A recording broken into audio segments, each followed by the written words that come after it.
Should you be walking along a beach in Nesquin, Oregon, you'll see countless monoliths rising up from the sea as the waves drift effortlessly around them.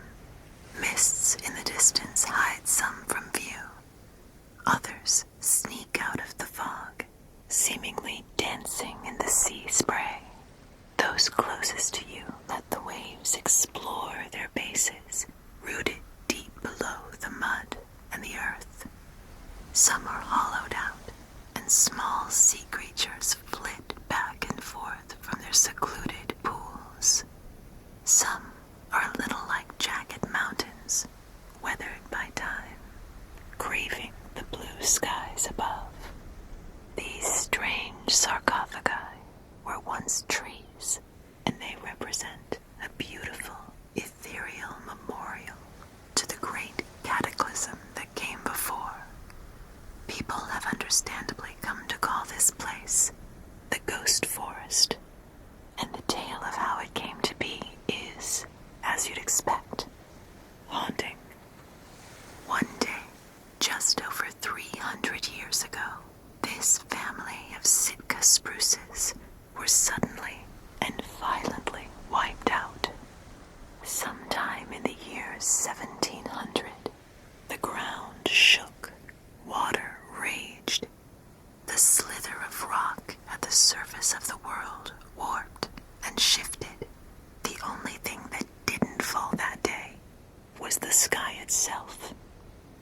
In Japan, 5,000 miles away from present-day Nesquin, a wall of water crashed into the eastern seaboard at night, sweeping ashore from the deep and empty darkness like an ancient, all-powerful force. Around 620 miles of coastline were flooded.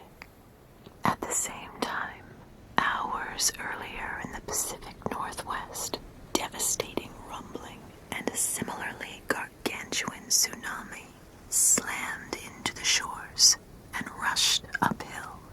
Earth's tectonic plates are like jigsaw pieces, constantly bumping against, running away, or grating alongside each other.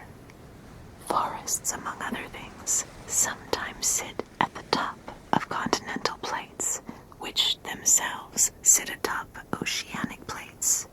Those dense, submerged plates can head toward the continental plates before sinking beneath them and falling into the annihilating conditions of the lower mantle.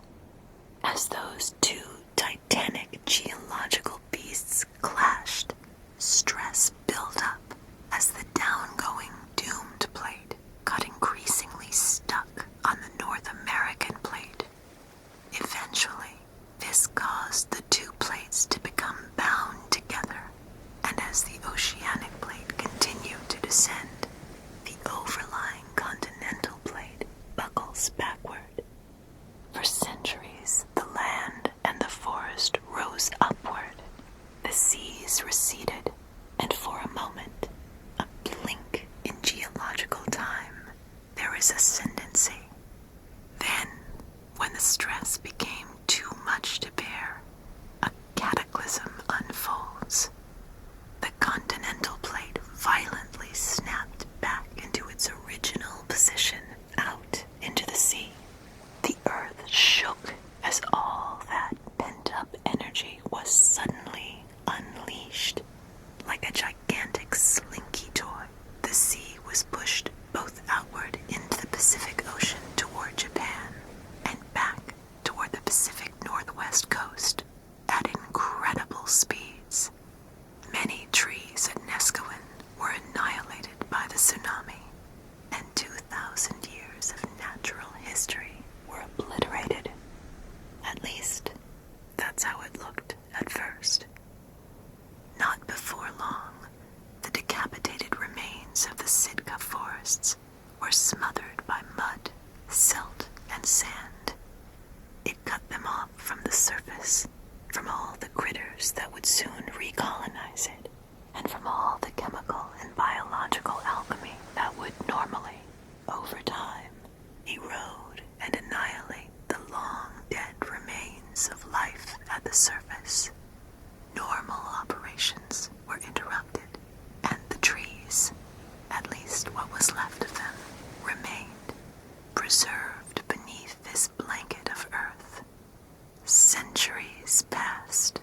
The Sitka forests, destroyed by the tsunami in the year 1700, were all but forgotten, even if the legends of the inexplicable tsunami in Japan and the Thunderbird and the whale continued to be passed down. The winter of 1997 changed all that. Storms began to brew offshore of the Pacific Northwest, including near Neskowin. Powerful winds began to blow. They crashed into the shore, carving up the beach like a gigantic shovel, flinging debris and mud and earth in every direction. It was savage, an act of destruction, but one that revealed a secret buried and nearly lost forever. Forests live and forests die, and their deaths can range from the prolonged to, in this case, the sudden and dramatic. If the sun sets at just the right time, and there are enough clouds in the sky, and plenty of mist resting just above the sand, the air turns purple. Today, Neskowin's ghost forests are nothing short of jaw-dropping. At the break of day, the sun shines on the diamantine waves that drift around the frozen remnants of that fateful day. As the sea gently crashes into them, they remain silent, gazing up into the fires of our local star, or perhaps looking up at the billions of more distant stellar